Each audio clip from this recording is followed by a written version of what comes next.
ಕೋಲಾರ ಜಿಲ್ಲೆಯ ಶ್ರೀನಿವಾಸಪುರ ಪಟ್ಟಣದ ಮಾರುತಿ ಸಭಾಭವನದಲ್ಲಿ ಶ್ರೀನಿವಾಸನ್ ಅಭಿಮಾನಿಗಳ ಬಳಗದ ವತಿಯಿಂದ ಆಯೋಜಿಸಲಾಗಿದ್ದು, ತಾಲೂಕಿನಾದ್ಯಂತ ಪ್ರತಿಭಾವಂತ ವಿದ್ಯಾರ್ಥಿಗಳನ್ನು ಆಯ್ಕೆ ಮಾಡಿ ಎಸ್ಎಸ್ಎಲ್ಸಿಯಲ್ಲಿ ಹೆಚ್ಚು ಅಂಕ ಪಡೆದ ವಿದ್ಯಾರ್ಥಿಗಳು ಹಾಗೂ ದ್ವಿತೀಯ ಪಿಯುಸಿಯಲ್ಲಿ ಹೆಚ್ಚು ಅಂಕ ಪಡೆದ ವಿದ್ಯಾರ್ಥಿಗಳನ್ನು ಸನ್ಮಾನಿಸಿ ಗೌರವಿಸಲಾಯಿತು. ಈ ಸಂದರ್ಭದಲ್ಲಿ ಡಾ ಚಂದ್ರಕಲಾ ಮಾತನಾಡಿ, ಪ್ರತಿಭಾವಂತ ವಿದ್ಯಾರ್ಥಿಗಳನ್ನು ಗುರುತಿಸಿ ಸನ್ಮಾನಿಸುವುದರ ಉದ್ದೇಶ ವಿದ್ಯಾರ್ಥಿಗಳನ್ನು ಪ್ರೋತ್ಸಾಹಿಸುವ ಕಾರಣದಿಂದಾಗಿ ಸನ್ಮಾನಿಸಿ ಗೌರವಿಸಲಾಗುತ್ತಿದೆ.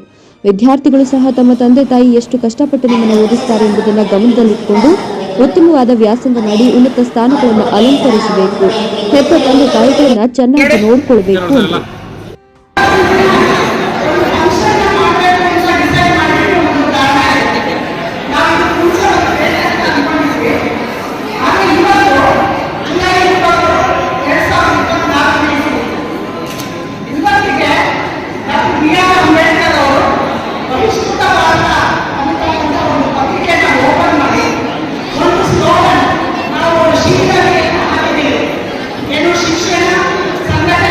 ಹೋರಾಟ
ನಾನು 30 ವರ್ಷದಿಂದ ವೈದ್ಯಾಧಿಕಾರಿ ಕೆಲಸ ಮಾಡ್ತಾ ಇದ್ದೀನಿ.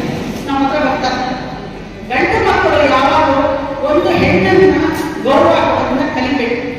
ಹೆಣ್ಣು ಅಂದ್ರೆ ಬರೀ ಹೆಂಡತಿ ಅಲ್ಲ, ತಾಯಿಗೆ ಗೌರವ ಕೊಡೋದನ್ನ ಕಲೀರಿ, ಜೊತೆಯಲ್ಲಿರ್ತಕ್ಕಂಥ ಅಕ್ಕ ತಂಗಿಯನ್ನ ಗೌರವ ಕೊಡತಕ್ಕಂಥ ಕಲೀರಿ. ನಾಳೆ ದಿವಸ ಮದುವೆ ಆದ್ಮೇಲೆ ಹೆಂಡತಿಗೆ ಗೌರವ ಕೊಡ್ತಕ್ಕಂಥದ್ದು ಕಲೀರಿ. ಅದೇ ರೀತಿ ಸಮಾಜದಲ್ಲಿರೋ ಪ್ರತಿ ಹೆಣ್ಣಿಗೂ ಗೌರವ ಕೊಡ್ತಕ್ಕಂಥದ್ದು ಕಲೀರಿ. ನಾನು ನನ್ನ ಸ್ವಂತ ಯಜಮಾನನ್ನ ನಾನು ಹೊಗಳ್ಕೊಳ್ಳೋದ್ರಲ್ಲಿ ನಾನು ಬರ್ತಾ ಇಲ್ಲ, ಯಾಕಂದ್ರೆ ಆ ಕೆಲಸ ನಾನು ಮಾಡಬಾರ್ದು, ಬೇರೆಯವ್ರು ಮಾಡ್ತಾರೆ, ನಾನು ಮಾಡ್ತೀನಿ. ಅದು ಒಂದು ಮಾತನ್ನ ನಾನು ಹೇಳಲೇಬೇಕು. ನನ್ನ ಬಗೆಯಾಗಿ ಗಂಡ ಹೆಂಡತಿ ಮತ್ತೆ ಪ್ರೀತಿ ವಿಶ್ವಾಸ ಸಾಮಾನ್ಯ ಎಲ್ಲರೂ ಇರಲೇಬೇಕು. ಆದರೆ ವಿಪರೀತವಾದ ಗೌರವವನ್ನು ನನಗೆ ಕೊಡ್ತಾ ಇದ್ದೀನಿ. ಅದು ಒಂದು ನನ್ನ ಸೌಭಾಗ್ಯ. ಒಬ್ಬ ಹೆಣ್ಣಿಗೆ ಅವಳ ತಾಯಿಗೂ ಜೊತೆಲಿರುತ್ತಿರೋ ಅಕ್ಕ ತಂಗಿಗೂ ಪತ್ನಿಯಾದ ನನಗೂ ಹೊಟ್ಟೆಲಿರುತ್ತಿರೋ ಮಗಳು ಹೆಣ್ಣು ಮಕ್ಕಳಿಗೆ ತುಂಬಾ ಗೌರವ ಕೊಡ್ತಾ ಇದ್ದಾರೆ. ಅವರ ಮಗಳನ್ನ ಅವರು ಇವತ್ತು ಹೆಸರಿದ್ದು ಕರೆದಿಲ್ಲ, ಅಮ್ಮ ಅಮ್ಮ ಅಂತ ಕರೀತಾರೆ. ಮಗಳನ್ನು ಯಾವಾಗಲೂ ಹೆಸರಿದ್ದಾರೆ. ನನಗೆ ವಿಪರೀತವಾದ ಸ್ವಾತಂತ್ರ್ಯ, ನನ್ನನ್ನು ಯಾವುದಕ್ಕೂ ರೆಸ್ಪೆಕ್ಟ್ ಮಾಡ್ತಾ ಇರಲಿಲ್ಲ. ತುಂಬಾ ಗೌರವ ಕೊಟ್ಟು ನನ್ನನ್ನು ಇಷ್ಟು ದಿನ ನನ್ನ ಜೊತೆಗೆ ಬರ್ತಿದ್ರು. ಈಗಲೂ ನನ್ನ ಜೊತೆಗೆ ಇದ್ದಾರೆ. ನಾನು ಸತ್ತರೆ ಅವರು ಹೋಗೋದು, ನಾನು ಸಾಯೋದು ಅವ್ರು ಬರ್ತಿದ್ದಾರೆ. ಒಂದು ವ್ಯಕ್ತಿ ಅಂತಂದ್ರೆ ಒಂದು ದೇಹ ಅಲ್ಲ, ಒಂದು ಶಕ್ತಿ. ಸೈನ್ಸ್ ಸ್ಟೂಡೆಂಟ್ಸ್ ಇದ್ರೆ ನಿಮಗೆ ಗೊತ್ತಿರುತ್ತೆ. ಸೈನ್ಸ್ ಅಲ್ಲಿ ಹೇಳ್ತಾರೆ energy cannot be created, not be created, not be destroyed. It can be converted from one form to another form. ಅಂದ್ರೆ ಒಂದು ಶಕ್ತಿನ ನಾವು ಹುಟ್ಟ